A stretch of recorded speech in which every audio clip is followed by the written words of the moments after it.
हम सनातनियों के यहाँ 5 लोगों की पूजा होती है। किस किस की? इन्हें पंचदेव उपासना कहते हैं। देवता देव भगवान को भी कई बार व्यवहार में देव कहा जाता है। जैसे सूर्य नारायण देव, सूर्य नारायण देवता नहीं कहते, सूर्य नारायण देव, जबकि सूर्य नारायण भगवान की आंख है। अब आप समझो 5 देवता कौन कौन है। 5 की पूजा आप कर सकते हैं। इनकी पूजा करना ही सनातन की पूजा है। सनातन में आप चल रहे हैं, पंचदेव उपासना। अब सुनो 5 कौन कौन से हैं। 5 में है सबसे पहले भगवान विष्णु, भगवान विष्णु। दूसरे भगवान शिव। तीसरे सूर्य नारायण, सूर्य नारायण। चौथे गणेश जी और 5वीं दुर्गा शक्ति। अब शक्ति में 52 शक्ति पीठ आ गई। मां भगवती के रूप जितने भी हैं वो सब आ गए। यदि आप कामाख्या मां भगवती, केला मां, दुर्गा मां, शारदा मां और मां की उपासना कर रहे हैं, वैष्णवी मैया, वैष्णवी मां, यदि मां की उपासना कर रहे हैं, राधा रानी की उपासना है, लक्ष्मी जी की उपासना है, सही है आप। सूर्य भगवान के उपासक हैं, आप सही हैं। आप शिव जी के उपासक हैं, मतलब सही है। आप भगवान विष्णु, विष्णु का मतलब भगवान के 24 अवतार आ गए। विष्णु मतलब 24 अवतार आ गए। राम, कृष्ण, नारायण, नरसिंह, वामन, धन्वंतरी, कच्छप, मोहिनी इत्यादि, 12 इत्यादि। और गणेश, गणेश जी, गणपति बप्पा। ये 5 पूजा है हमारे सनातन में। कोई शंकर जी का पुजारी है तो शंकर जी के फिर 12 ज्योतिर्लिंग आ गए, आप सही हैं। भगवान नारायण के 24 अवतार हो गए, चारों दिशाओं में प्रभु विराजे, जगन्नाथ जी के रूप में, बद्रीनाथ जी के रूप में, द्वारिकाधीश जी के रूप में, बिहारी जी के रूप में, राधा रमण जी के रूप में और रंगनाथ जी के रूप में। ये सब चारों ओर भगवान बैठे हैं। तो आप इनकी उपासना कर रहे हैं तो आप सही हैं। और यदि आपने मनमाने तरीके से किसी बाबा जी को भगवान बना के लॉन्च किया है, तब फिर तो देखो आप भटक चुके हैं। तो आज मैंने आपको बताया कि भगवान किसे कहते हैं। किसे कहते हैं भगवान? बोलो। जिनके पांव लक्ष्मी जी दबाएं। अब और सरल परिभाषा सुनो भगवान की। कोई आपसे पूछे कि भगवान किसे कहते हैं, तो जिनके चरण लक्ष्मी जी दबाएं उन्हें आप भगवान कहिए। एक लाइन में व्याख्या हो गई। जिनके पांव लक्ष्मी जी दबाएं वो कौन? अब इतना समझ लो। अब बताओ, लक्ष्मी जी पांव दबा रही हैं किसके? भगवान श्रीमन नारायण के चरण लक्ष्मी जी दबा रही हैं। वही लक्ष्मी जी त्रेता में सीता बनी और वही नारायण त्रेता में राम बने, सीताराम। वही राधा बनी लक्ष्मी और वही कृष्ण बने नारायण। तो ये 24 अवतार के अंतर्गत। अब हमारे हिंदू सनातन संस्कृति में जिसे जो मन आ रहा है वो भगवान अपने अपने लॉन्च किए जा रहा है।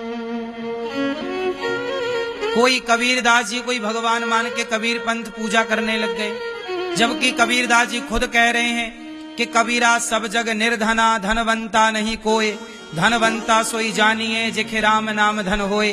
कबीरदास जी रामानंदाचार्य जी के शिष्य हैं। कबीरदास जी खुद राम के पुजारी हैं। कहत कबीर सुनो भाई साधो। कबीरदास जी की हर बात में राम का गुण है, राम का यश है, राम का नाम गाते, लेकिन उनके अनुयायी राम की पूजा नहीं करते। राम को हटा दिया, कबीर पंथी अलग बना के कबीर जी की पूजा। मतलब सब अपने अपने तरीके से चलना चाहते हैं, स्वतंत्र होना चाहते हैं। जो मर्यादाएं बनी हैं, जिन मर्यादाओं को हमारे ऋषि मुनि बनाए कि भाई राम की उपासना करते चलो, कृष्ण की उपासना करते चलो, मनमाना आचरण ना करो। लेकिन मानता कौन है? सबको मनमाना आचरण करना है। इसलिए आप लोग ये देखो कि आप लोग जिनसे जुड़े हैं वो लोग किनकी पूजा करते हैं, वो किनके उपासक हैं। अब गौरी गोपाल आश्रम में देखोगे तो भगवान नारायण विराजे हैं कि नहीं।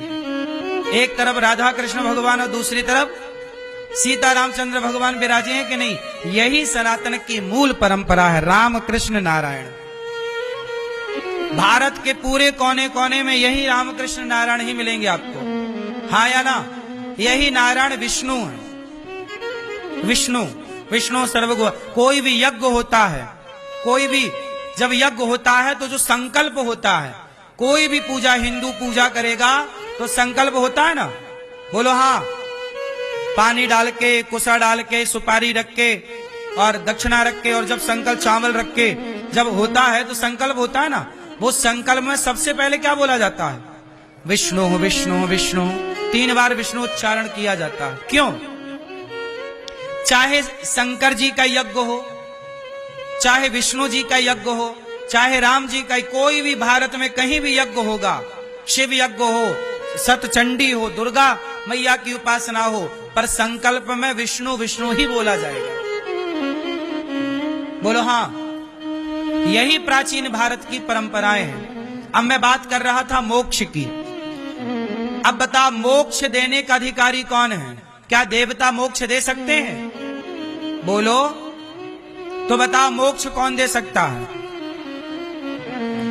काशी में लोग मरते हैं तो कहा जाता है कि उन्हें मोक्ष मिल जाता है। तो बताओ, काशी में मरने वाले को मोक्ष कैसे मिलता है?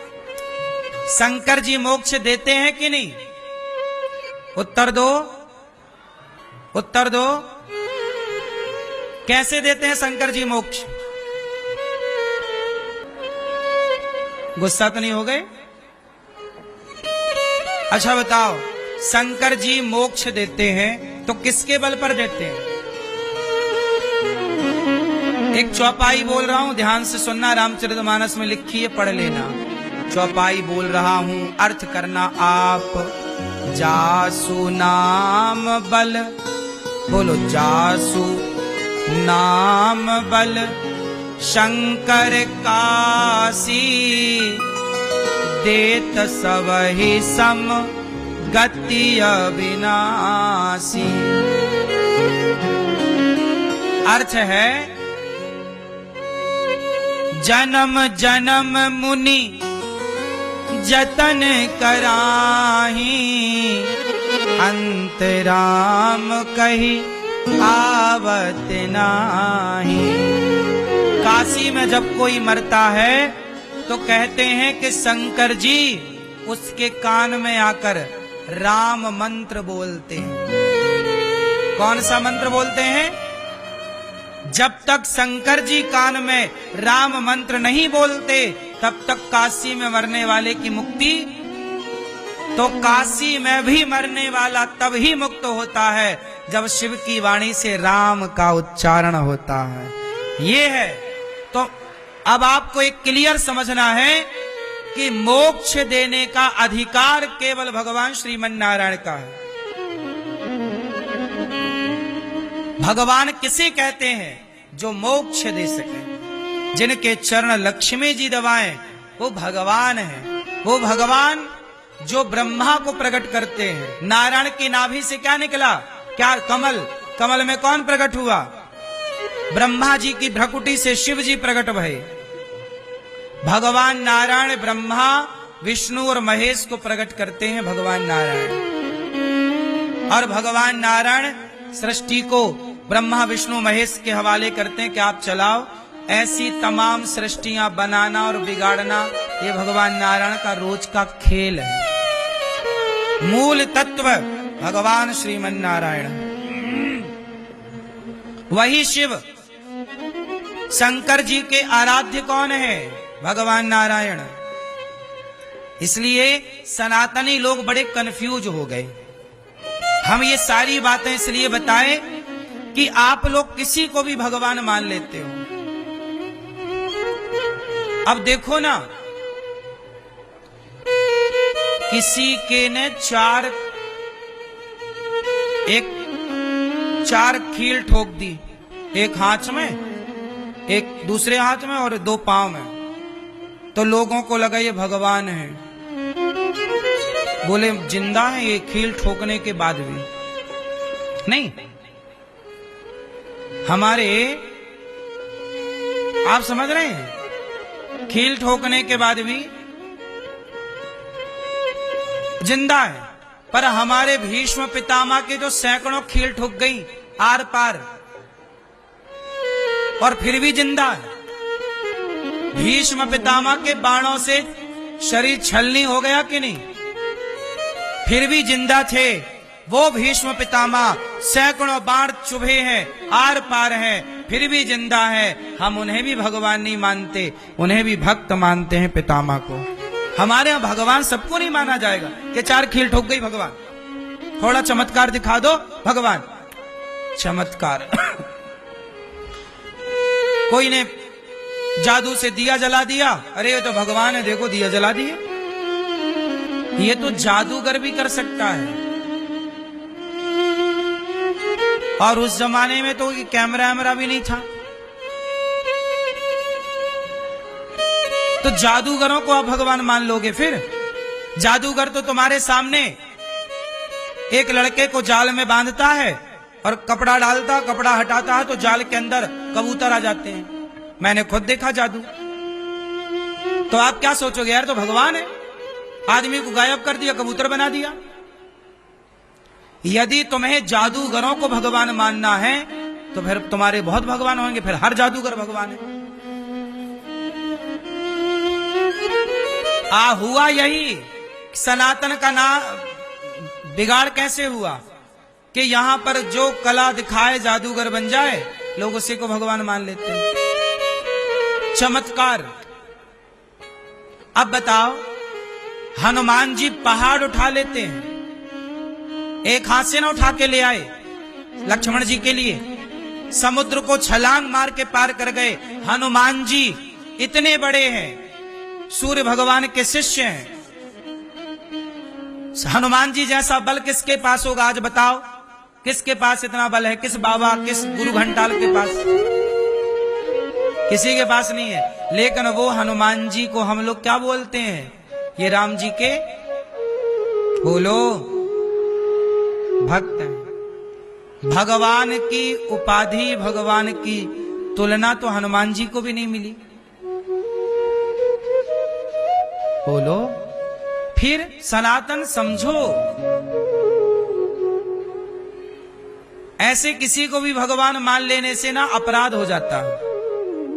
जैसे आप किसी को भी पति मान लो तो ये पुण्य है कि पाप है? अरे ये हमारा पति है, बहुत सुंदर है, आओ ये भी हमारा, ये भी हमारा पति, आओ। ऐसे थोड़ी होता मेरी माँ कि जो मिला उसे पति मान, ये भी भगवान, ये भी भगवान, ये भी भगवान। क्यों? तुमने बाजार लगा ली। भगवान इतने सारे नहीं होते, एक तत्व है, नारायण। उन्हीं को विष्णु कहते हैं, उन्हीं को राम कहते हैं, उन्हीं को कृष्ण कहते हैं। किस किस को समझ में आ गई बात? आई? क्या समझ में आया? मोक्ष देने का अधिकार किसके पास है? मुक्ति कौन दे सकता है? केवल भगवान श्रीमन नारायण। लक्ष्मी जी किसके पांव दबाती हैं? क्या और किसी के पांव दबा सकती हैं? फिर जब लक्ष्मी जी किसी और के पांव नहीं दबा सकती तो कोई और भगवान कैसे हो सकता भाई?